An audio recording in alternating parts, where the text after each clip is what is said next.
எப்படி இருந்தது? சாப்பாடு சரியில்லை, சாம்பாரில் உப்பு பத்தலை, இப்படி அடுக்கிக்கிட்டே போனார் அடுத்தவர். இது ஒரு மனித சுபாவம். எப்போவுமே எதிர்மறையான செய்திகளை பேசுகிறதுல தான் மனிதனுக்கு ஆர்வம் அதிகம். எது சரியில்லைங்கிறத சொல்கிறதுக்கு தான் அவன் ஆசைப்படுறான். எது சரியாக இருந்ததுங்கிறத சொல்கிறதுக்கு அவன் ஆசைப்படுறதில்ல.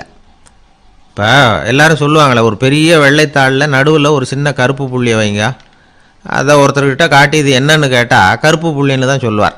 ஒரு சின்ன கருப்பு புள்ளியை தான் அவர் கவனிக்கிறார். அந்த புள்ளியை சுற்றி இருக்கிற விசாலமான வெள்ளை பகுதியை அவர் கவனிக்கிறதில்ல. இது மனித இயல்பு. ஒரு கண்ணாடி முன்னாடி போய் நிற்கிறோம், முகத்தை பார்க்குறோம்.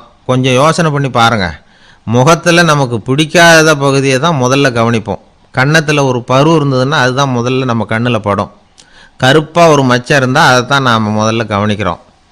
ஒரு சின்ன காயம் இருந்ததுன்னா அது ரொம்ப கவனித்து கூர்ந்து பார்க்குறோம். அதை சுற்றி இருக்கிற அழகான பகுதிகளெல்லாம் அதுக்கப்புறம் தான். அவ்வளோ தூரத்துக்கு ஏன்? இப்போ காலையில் ஒரு செய்தித்தாளை கையில் எடுத்து புரட்டுறீங்க, எதிர்மறையான செய்திகளை தான் முதல்ல பார்க்குறோம். ஆக்கப்பூர்வமான செய்திகள்லாம் அதுக்கப்புறம் தான். எதிர்மறையான செய்திகள் தான் பத்திரிகைகளின் விற்பனையை உயர்த்துது. இப்போ ஒரு கும்பலில் கலவரம், பத்திரிகையில் செய்தி எப்படி வருது? கலவரத்தில் 10 பேர் உயிரிழந்தார்கள் அப்படின்னு தான் வரும். அந்த கலவரத்தில் 918 பேர் உயிரோடு திரும்பி போனார்கள் அப்படின்னு போடுறதில்ல.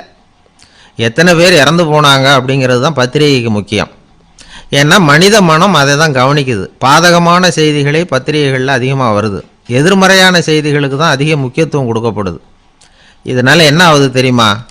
இந்த உலகத்தில் எங்கே பார்த்தாலும் கொலையும் கொள்ளையும் விபத்தும் உயிரிழப்பும் தான் நடந்துக்கிட்டு இருக்கு அப்படிங்கிறது மாதிரி ஒரு பிரமை.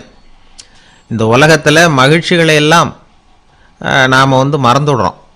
வாழ்வின் வெளிச்சங்களை எல்லாம் நாம் இழந்துடுறோம். இன்றைக்கி விமான விபத்தில் 214 பேர் உயிரிழந்தார்கள் அப்படிங்கிறது எதிர்மறையான செய்தி.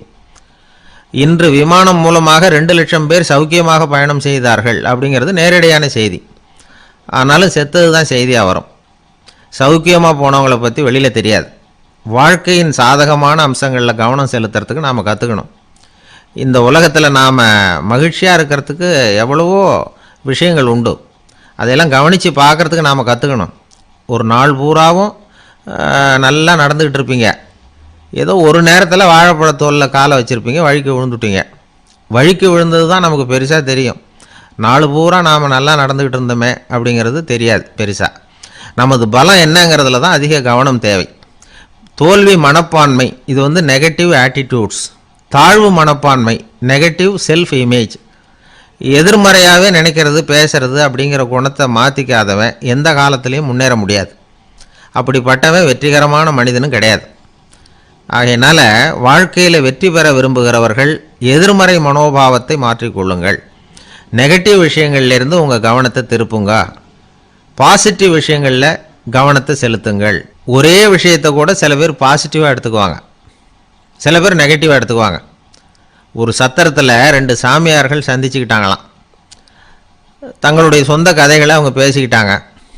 ஒரு சாமியார் சொன்னார், எனக்கு சம்சாரம் இல்லை, அதனால தான் நான் சாமியார் ஆகிட்டேன் அப்படின்னார். இன்னொருத்தர் சொன்னார், எனக்கு சம்சாரம் இருக்கா, அதனால் நான் சாமியார் ஆகிட்டேன் அப்படின்னார். அதனால் வாழ்க்கையை அவரவர்கள் பார்க்குற பார்வை வேறு வேறு மாதிரி. எதையும் எதிர்மறையாக எடுத்துக்கப்படாது, ஆக்கப்பூர்வமாக எடுத்துக்கணும். அப்படிங்கிறத புரிஞ்சுக்கிட்டோம்னா நம்ம வாழ்க்கையை